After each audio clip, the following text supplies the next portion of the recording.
Welcome to special live. నేను రమా మండవ. ఈరోజు లైవ్లో భాగంగా మనం తీసుకోబోతున్న టాపిక్ ఏంటంటే, ఒకవైపు జగన్మోహన్ రెడ్డి, మరోవైపు షర్మిలారెడ్డి. వీళ్ళిద్దరి విషయంలో విజయమ్మ నిజంగానే సీరియస్ అవుతూ ఉన్నారా అంటే ఆ చర్చ అయితే వైసీపీ నుంచే హాట్ టాపిక్ అవుతూ వస్తుంది. ఒకవైపు గత ఎన్నికల పరిణామాల తర్వాత నుంచి కూడా విజయమ్మ, మొన్నటి ఎన్నికల పరిణామాల తర్వాత నుంచి అటు షర్మిలాని ఇటు జగన్మోహన్ రెడ్డిని ఒకే వేదిక మీదకి తీసుకురావాలని చాలా సీరియస్గా ట్రై చేస్తుంది. ఇప్పటికైనా సరే వాళ్ళిద్దరూ తమ వెండెట్టా పాలిటిక్స్ని పక్కన పెట్టి ఒక తల్లిదండ్రికి పుట్టిన వాళ్ళిద్దరూ కూడా ఈరోజు ఎప్పుడైనా ఒక తాటి మీదకి రావాల్సిందే అన్న విధంగా ఆమె తన ఎఫర్ట్ అయితే పెడుతూ వస్తుంది. చాలా సీరియస్గా గత 3.5 నెలలుగా విజయం ఈ ప్రయత్నం చేస్తున్నా ఇప్పటి వరకు అటు జగన్మోహన్ రెడ్డి నుంచి కానీ ఇటు షర్మిల వైపు నుంచి కానీ ఆ ఇనిషియేషన్ అయితే లేదు. బట్ జగన్మోహన్ రెడ్డిని కానీ అటు షర్మిల విషయంలో కానీ ఈ రోజున విజయమ్మ నిజంగానే ఇక వెక్స్ అయిపోయినారు. ఆ స్థాయిలో ఆమె ఇక మీరు మారరా అంటూ కూడా సీరియస్ అవుతున్నారు అన్న చర్చ జరుగుతోంది. వాళ్ళిద్దరిని కలపాలని ఇప్పటిదాకా విజయమ్మ చేయని ప్రయత్నాలు అయితే లేవు. ఆ ప్రయత్నాల గురించి కూడా మనం చెప్పుకుందాం. అయితే ఎన్ని ప్రయత్నాలు చేసినా వీళ్ళిద్దరూ రోజు రోజుకి దగ్గర అవడం కానీ దూరం అవుతున్న తీరు మాత్రం నిజంగానే ఒక తల్లి హోదాలో ఉన్నామని మాత్రం నిజంగానే బాధిస్తోంది. ఎవరైనా విజయమ్మ సిచ్యువేషన్లో ఎవరున్నా అది హట్టింగ్ చేసే ఇష్యూనే. సో అలాంటి విజయమ్మ ఇక ఇప్పటికైనా ఇక మీరిద్దరూ కూడా విభేదాలను పక్కన పెట్టి ఒకటికండి అని ఆమె చాలా సీరియస్ అవుతున్నట్టు, వాళ్ళిద్దరికి సీరియస్గా క్లాస్ తీసుకున్నట్టు కూడా ప్రచారం జరుగుతుంది. అయితే నిజంగా క్లాస్ తీసుకుంటే చేతులు కాలేక ఆకులు పట్టుకున్నట్టు కాకుండా ఈ క్లాస్ ఏదో స్టార్టింగ్లోనే జగన్మోహన్ రెడ్డి తీసుకొని ఉంటే ఆ పరిస్థితి ఇక్కడ దాకా వచ్చేది కాదేమో, మైట్ బి. బట్ ఈరోజు మాత్రం తను తల్లి హోదాలో తను ఆ స్థాయిలో ఎఫర్ట్ పెడుతున్న తీరైతే మాత్రం కొంతమంది జగన్మోహన్ రెడ్డి అన్నాయులను కానీ వైఎస్ఆర్సీపీ అభిమానులు కానీ దట్టు వైఎస్ఆర్ అభిమానులు కానీ ఈరోజు కలిచేస్తుంది నిజంగానే. అయితే నిజంగా విజయమ్మ కోరుకున్నట్లు వాళ్ళిద్దరు నిజంగా కలిసిపోయే అవకాశాలు ఎంతవరకు ఉన్నాయి? విభేదాలన్నిటి ఇన్ని రోజులు ఒకరిపై ఒకరు ఆ స్థాయిలో వ్యక్తిగత విమర్శలకు కూడా దిగిన వాళ్ళిద్దరూ కూడా ఈరోజు తల్లి కోసం చేతులు కలిపే ప్రయత్నం చేస్తారా? పరస్పర విరుద్ధమైన పార్టీలో ఉన్న వీళ్ళిద్దరూ కూడా ఒక కాంగ్రెస్ అండ్ వైఎస్ఆర్సీపీలో నిజంగానే తన తల్లి రాయబారంతో ఒకే వేదిక మీదకి వచ్చే ప్రయత్నం చేస్తారా? ఈ ప్రశ్నలు అన్నీ కూడా నిజంగానే ఈరోజు చాలా హాట్ టాపిక్ అవుతూ ఉన్నాయి. అటు వైఎస్ఆర్సీపీలో కూడా చాలా ఆసక్తికరమైన చర్చ ఉంది వీటి గురించి. అయితే అది విజయమ్మ ప్రయత్నాల గురించి అయితే మనం ఇక్కడ చెప్పుకోవాలి. అయితే వీటి గురించి చెప్పుకునే ముందు గతంలో జరిగిన పరిణామాలు కూడా మనం ఒకసారి అసలు ఈ సిచ్యువేషన్ ఎందుకు వచ్చింది, విజయమ్మకి ఇంతటి హెక్టిక్ షెడ్యూల్ ఎందుకు వచ్చింది, హెక్టిక్ సిచ్యువేషన్ ఎందుకు వచ్చింది అనేది కూడా మనం హైలైట్ చేసుకోవాలి.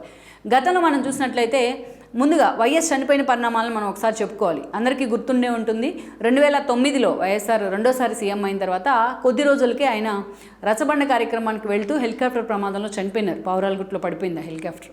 దెన్ అప్పుడు జగన్మోహన్ రెడ్డి తన తండ్రి మరణం తర్వాత అప్పటికి ఆల్రెడీ ప్రజారాజ్యం ఉంది, వాళ్ళకి 18 సీట్లు వచ్చున్నాయి. అండ్ దెన్ కాంగ్రెస్ వైపు నుంచి ఉన్న వైఎస్ఆర్ అభిమానుల్ని తన ఫాలోవర్స్ కొంతమందిని చిరంజీవి దగ్గర కూడా పంపించారు. ఆయన తను సీఎం చేసేందుకు ఎమ్మెల్యేలంతా మద్దతు ఇవ్వండి అనేసి. ఎప్పుడైతే జగన్మోహన్ రెడ్డి తన తండ్రి శవాన్ని అక్కడే పెట్టుకుని ఆ ఎఫర్ట్ చేశారో అది కాంగ్రెస్ అధిష్టానానికి డైజెస్ట్ కాలేదు. సోనియా లాంటి వాళ్ళకి వైఎస్ని చూసిన వాళ్ళు సుదీర్ఘంగా జగన్మోహన్ రెడ్డి అలా చూడలేకపోయినారు. దెన్ ఇక అదే సమయంలో జగన్మోహన్ రెడ్డి తన తండ్రి మరణం తర్వాత గుండాగి చనిపోయిన ఆయన అభిమానుల కోసం ఓదార్పు యాత్ర చేస్తా అన్నారు. బట్ ఆ రోజు సోనియా గాంధీ దాన్ని డినై చేశారు. ఓదార్పు వద్దన్నందుకు, అట్ ద సేమ్ టైం ఓదార్పు వద్దన్నందుకు అనే కంటే జగన్మోహన్ రెడ్డిని సీఎం చేయకుండా ఆయన్ను పక్కన పెట్టి రోసయ్యని సీఎం చేశారు. ఆ రోజు తెలంగాణ ఉద్యమం చాలా క్రిటికల్ కండిషన్, చాలా సీరియస్ సిచ్యువేషన్లో ఉంది. పోటీగా సమైక్యాంధ్ర ఉద్యమం కూడా అప్పుడే రూపాంతరం చెందుతోంది. సో జగన్మోహన్ రెడ్డికి ఓదార్పు చేయొద్దన్నందుకు కంటే సోనియా గాంధీ మీద, కాంగ్రెస్ మీద తనను సీఎం కాకుండా అడ్డుకుంటారా, ఆ సీటు రోసయ్యకి ఎలా ఇస్తారు, వైఎస్ వారసుని నేను అన్నట్టుగా ఆయన ఫీల్ అయి ఉన్నారు. ఆ క్రమంలోనే కాంగ్రెస్ నుంచి క్విట్ అయ్యారు. దెన్ బయటకు వచ్చున్నారు కొంతమంది వైఎస్ అభిమానులు. అండ్ దెన్ ఆయన ఫాలోయర్స్ ఆయన వెంట నడిచే ప్రయత్నం జరిగింది. కొంతమంది టీడీపీ నుంచి కూడా రావడం జరిగింది. చాలామంది ఆ రోజు ఉమ్మడి ఆంధ్రప్రదేశ్లో 2012 కిరణ్ కుమార్ రెడ్డి సీఎం అయ్యారు కూడా ఆ సిచ్యువేషన్కి. అప్పుడు జగన్మోహన్ రెడ్డి తన వెంట నడిచిన వాళ్ళందరితో కూడా రాజీనామా చేయించారు, తాను రాజీనామా చేశారు. అయితే ఈ సమయంలోనే ఆయన మీద అక్రమాస్తులు, సిబిఐ ఎంక్వైరీలు, ఈడీలు అన్నీ పడ్డాయి. అక్రమాస్తుల కేసులో జైల్లో ఉన్నారు 16 నెలలు.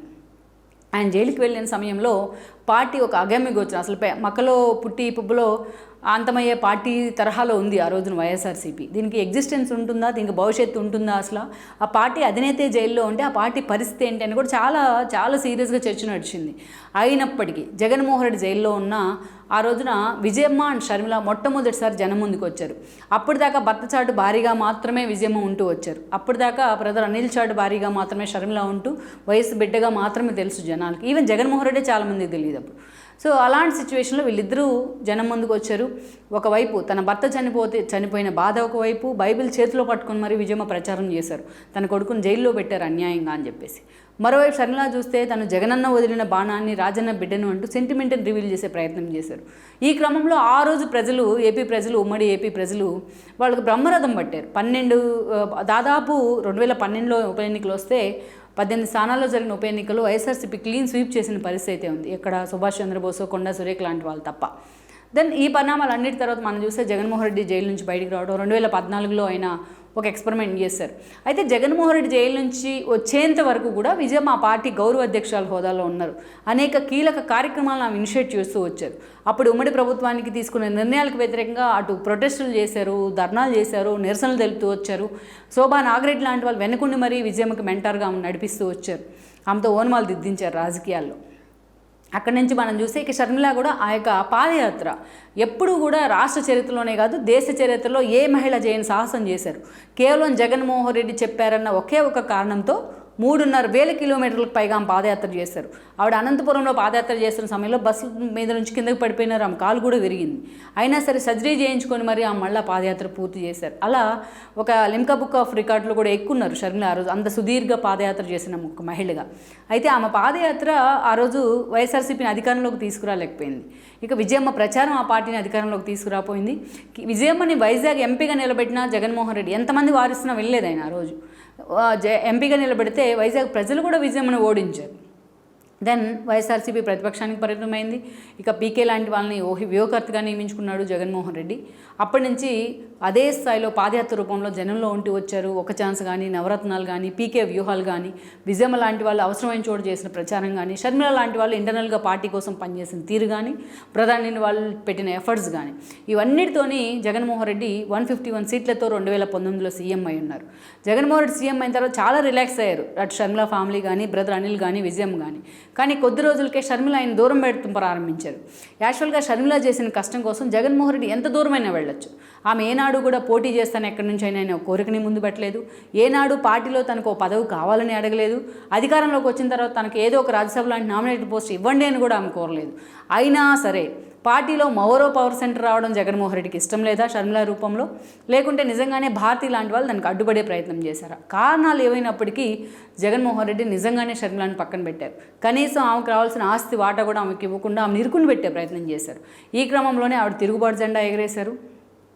దాన్ని జగన్మోహన్ రెడ్డి డినై చేస్తూ తెలంగాణలో పార్టీ పెట్టారు ఆవిడ. పాపం అప్పుడు కూడా తన అన్న మీద విమర్శలు చేయడం ఇష్టం లేక తెలంగాణలో పార్టీ పెట్టారు. తను సోలోగా ఇమేజ్ అయితే తెచ్చుకోగలిగారు ఆ పార్టీ వల్ల. బట్ ఆ పార్టీకి అంత ఎగ్జిస్టెన్స్ లేకుండా ఉండింది. తెలంగాణలో ఆ వ్యాక్యూమ్ లేదు పార్టీకి. సో ఇక డే 1 నుంచి కేసీఆర్ ప్రభుత్వ అరాచకాలను బయటపెడుతూ ఆమె లైమ్ లైట్లో అయితే ఉంటూ వచ్చారు. ఇక తెలంగాణ ఎన్నికల నాటికి కాంగ్రెస్లో విలీనం అనే ప్రతిపాదన వచ్చింది. ఆమె అందుకు అంగీకరించారు. తెలంగాణ ఎక్కడా పోటీ చేయకుండా కేవలం మద్దతు ఇస్తూ మాత్రమే ప్రకటన చేస్తున్నారు.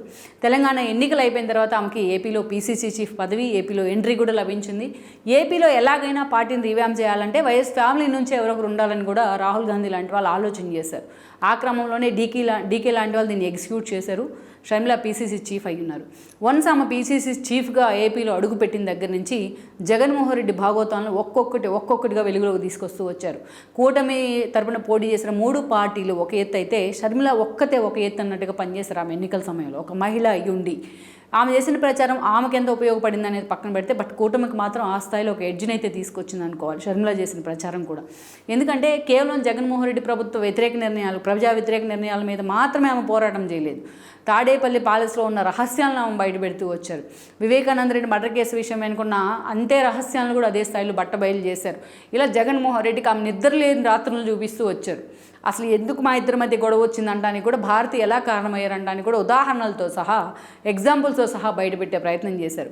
సో ఈ పరిణామాలన్నీ కూడా విజయమ్మని బాధిస్తూనే వచ్చాయి. అందుకే ఎన్నికల టైంలో ఆమె ఆల్రెడీ ఎన్నికలకు ముందే ఆమె తెలంగాణలో షర్మిల పార్టీ పెట్టిన కొత్తల్లోనే జగన్మోహన్ రెడ్డి బలవంతంగా గౌరవ అధ్యక్షుల పదవి నుంచి రిజైన్ చేయించారు. ఆ పరిణామాల తర్వాత విజయమ్మ పూర్తిగా సైలెంట్ ఉన్నారు. అవసరమైన చోట షర్మిలకు మాత్రమే మద్దతు ఇస్తూ వచ్చారు ఆవిడ. జగన్మోహన్ రెడ్డి కూడా ఆమెను దూరం పెడుతూనే వచ్చారు. ఇక ఎన్నికల టైంలో అటు కొడుకు వైపు ఉండాలా ఇటు కూతురు వైపు ఉండాలా తేల్చుకోలేని పరిస్థితుల్లో విజయమ్మ అమెరికాలో ఉన్నారు. అమెరికా వెళ్ళడం జరిగింది. దెన్ జగన్మోహన్ రెడ్డి ఈరోజు కనీసం ప్రతిపక్ష హోదా దక్కించుకోలేని పరిస్థితులకు పరిమితం అయితే షర్మిల తాను పోటీ చేసిన కడప నుంచి కూడా గెలవలేకపోయినారు. షాక్లో ఉన్నారు ఆవిడ నిజంగానే. సో ఇలాంటి సిచ్యువేషన్లో ఇంకా అయినా వీళ్ళకి ఫుల్ స్టాప్ పడుతుందా వీళ్ళ గొడవలకు అనుకుంటే ఇంకా ఎక్కువ చేస్తున్నారు వీళ్ళిద్దరు. అటు షర్మిల కూడా అదే స్థాయిలో ఆల్రెడీ కూటమి ప్రభుత్వం ఏర్పడింది.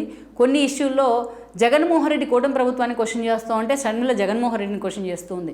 నీ హయాంలో వీటి మీద ఏం మాట్లాడావు, నీ హయాంలో ఏం చేసావు అని. సో అటు షర్మిల కూడా ఈరోజు వైఎస్ఆర్సీపీ కౌంటర్ ఇవ్వక తప్పని పరిస్థితి ఏర్పడింది. ఈ క్రమంలోనే గుడివాడ అమర్నాథ్ లాంటి వాళ్ళని ముందు పెట్టి జగన్మోహన్ రెడ్డి షర్మిలను టార్గెట్ చేస్తూ ఉన్నారు. ఎన్నికల సమయంలో ఆఖరికి ఆమె వేసుకునే డ్రెస్సులని శారీస్ని కూడా కామెంట్ చేసిన జగన్మోహన్ రెడ్డి ఆ స్థాయిలో ఆయన్ని జనం అసహించుకున్నారు. ఇక అదే స్థాయిలో మళ్ళీ షర్మిల మీద ఒక ట్రోలింగ్ అయితే బయలుదేరింది. ఇప్పుడు వైఎస్ఆర్సీపీ సోషల్ మీడియా నుంచి అటు టీడీపీ జనసేన టార్గెట్ చేసినట్టే షర్మిలను కూడా ఆ స్థాయిలో టార్గెట్ చేస్తూ ఉన్నారు ఈ రోజున. సో ఇవన్నీ చూసిన వాళ్ళకి ఎవరికైనా వైఎస్ అభిమానులకి ఈ పరిణామాలు నిజంగానే బాధను కలిగిస్తూ ఉన్నాయి, ఒక ఆవేదనని తెర మీదకి తీసుకొస్తున్నాయి. అందుకే విజయమ్మ దగ్గర చాలామంది మాట్లాడుతున్నారు. అందుకే ఆవిడ ఎలాగైనా వీళ్ళిద్దరిని కలపాలని గత 2 నెలలుగా ప్రయత్నం చేస్తుంది. అటు కేవీపీ ఇటు డీకే లాంటి వాళ్ళు రాయబారం అయితే చేస్తున్నారు, అనేక రకాలుగా ప్రయత్నం చేస్తున్నారు. 2019 ముందు ఆస్తుల్లో పంపకాల్లో వాటా కానీ అదేవిధంగా ప్రతి అంశంలో కూడా షర్మిల పెట్టిన డిమాండ్స్ కూడా జగన్మోహన్ రెడ్డి అంగీకరిస్తున్నట్టు ప్రచారం జరిగినా బట్ అవినాష్ రెడ్డి విషయంలో అసలు ఏం చేయాలి అన్న ఆలోచన, వివేకానంద రెడ్డి మర్డర్ కేసు విషయంలో ఎలా ముందుకెళ్లాలన్న ఆలోచనలో మాత్రం ఇది ఒక తాటికి రావట్లేదు, ఒక వేదిక మీదకి రావట్లేదు. వీళ్ళిద్దరి ఇష్యూ అన్న చర్చ ఉంది. బట్ ఏది ఏమైనప్పటికీ ఒక్కరోజు ఎక్కువయ్యే కొంది వీళ్ళిద్దరి మధ్య కాన్ఫ్లిక్ట్ ఎక్కువ అవుతుంది.